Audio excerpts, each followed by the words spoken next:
Hi, this is Dr. Karen Wilson Starks, and welcome to the Light Room. Today, I want to talk about igniting hope in challenging times. So, first of all, hope is confident expectation and trust that good will happen and that you can achieve your goals. Hope provides a foundation for resilience. Hope leads to relevant action. The confidence about hope rests in the one in whom we have confidence and faith. And I have confidence and faith in God. And Hebrews 11:1 tells us a little bit. It says, faith is the substance of things hoped for, the evidence of things not seen. And so, even the things not seen, there is evidence for their existence. When you plant a seed in the ground, you don't see right away the tender shoots of the plant. Yet you continue to water the plant and to expose it to sunlight, knowing that in due time, the crops will manifest. I also think about the allegorical story about the man who planted trees in France.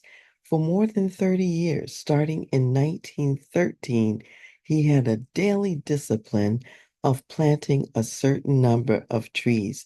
And though he'd likely not see the outcomes of his labor, he wouldn't live that long, he could envision that the dry, desolate, and parched land would become a lush, green oasis abundant with water to benefit future generations.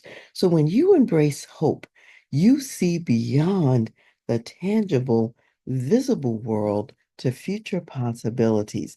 And so I want to share a few other reflections with you to think about.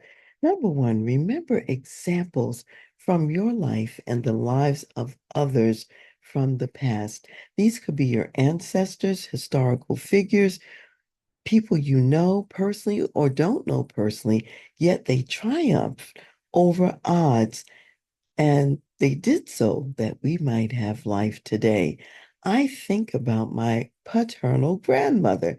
She lived a very harsh life on a slave plantation. She was born in the 1800s, and that it was a difficult and tough life. Yet she raised her children, including my father, with great love. She loved them and she taught them to care about each other.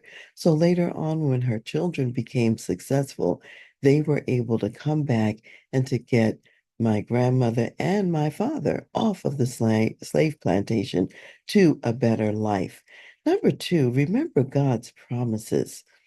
1 Corinthians, 2 Corinthians 1:20 says, for all the promises of God in him, meaning Jesus Christ, are yes and amen to the glory of God through us. God gives us gifts and abilities to succeed. He also gives us partners with complementary skills. Those partners may be in our local community, or they may be all the way on the other side of the earth in a global community. And whether you know it or not, we're all working together. So you are not alone. God has promised never to leave us nor to forsake us, and you do not work alone, though there are parts of the work for you alone to do. So, as others in the past have planted crops for you to enjoy today, in hope and faith, you too plant for future generations. See the future generations even when you cannot yet see the plants and trees. My paternal grandmother couldn't always see the plants and trees, yet she saw her children and her children's children. So I inspire you to ignite hope and plant trees even in challenging times.